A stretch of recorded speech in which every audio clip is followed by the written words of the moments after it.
ఓం శ్రీ మహాగణాధిపతయే నమః. శ్రీ గురుభ్యో నమః. శ్రీరామచంద్ర పరబ్రహ్మణే నమః.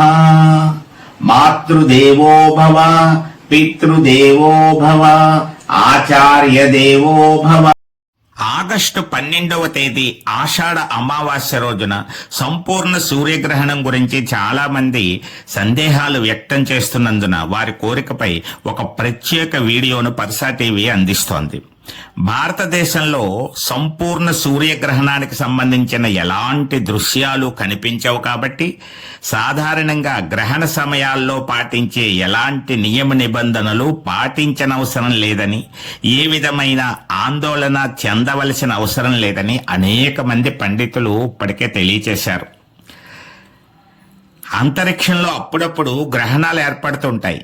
గ్రహణాల ప్రభావం ప్రధానంగా ప్రకృతిపై విస్తృతంగా ఉంటుంది. జ్యోతిష్య శాస్త్రం ప్రకారం దేశాలపైన, వ్యక్తులపైన గ్రహణ ప్రభావం కొంతకాలం ఉంటుంది. ప్రత్యక్షంగా గ్రహణం ఏమాత్రం కనిపించని దేశాలకు ఎలాంటి గ్రహణ నియమాలు వర్తించవు. ఆగస్టు 12న ఏర్పడే సూర్యగ్రహణం భారతదేశంలో కనిపించదు. 55 దేశాల వారికి గ్రహణ ప్రభావం ఉంటుంది. ముఖ్యంగా గర్భవతులు ఎలాంటి ఆందోళన చెందనవసరం లేదు. అయితే గర్భిణీ స్త్రీలు గ్రహణ సమయంలో మొబైల్స్ పట్టుకొని చూడకుండా ఉండడం మంచిది. అలాగే గర్భ రక్షాస్తోత్రం, శ్రీరామ రక్షాస్తోత్రం, షష్ఠీదేవి స్తోత్రం వంటివి పారాయణ చేసుకోవడం చాలా మంచిది. మరి 12వ తేదీ బుధవారం రాత్రి 9 గంటల నుంచి తెల్లవారుజాము 4:20 వరకు గ్రహణ సమయంగా నిర్ధారించారు. అంటే సాధారణంగా మనం పడుకునేటువంటి సమయం 11 వరకు ఉంటుంది కాబట్టి ఈ మధ్య కాలంలో 9 గంటల నుంచి గ్రహణం ప్రారంభమవుతోంది కాబట్టి ఆ సమయంలో 1 గంట సేపైనా సరే ఓపిక ఉన్నటువంటి వారు ఆ సమయంలో దైవనామ స్మరణ, స్తోత్ర పారాయణలు చేసుకోవడం చాలా మంచిది.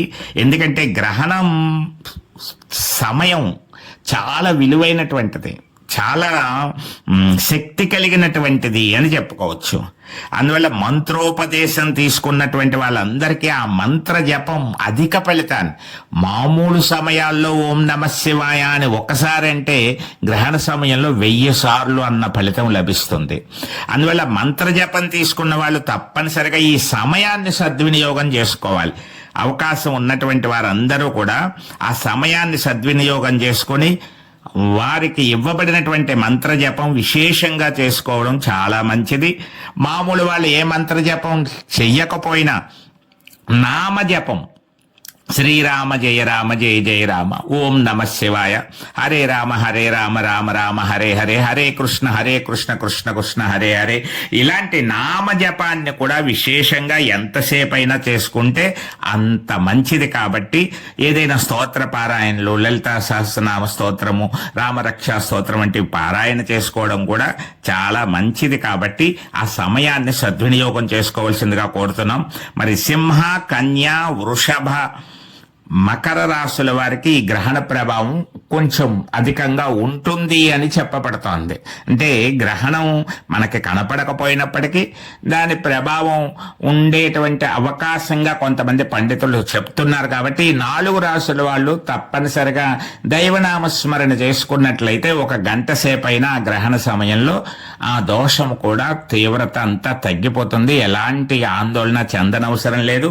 ఈ గ్రహణంపై ప్రత్యేకమైన దృష్టి పెట్టనవసరం లేదని అనేక మంది పండితులు ఇప్పటికే తెలియజేస్తున్న విషయాన్ని మీ దృష్టికి తీసుకొస్తున్నాను. సర్వే జనా సుఖినో భవంతు, లోకా సమస్త సుఖినో భవంతు.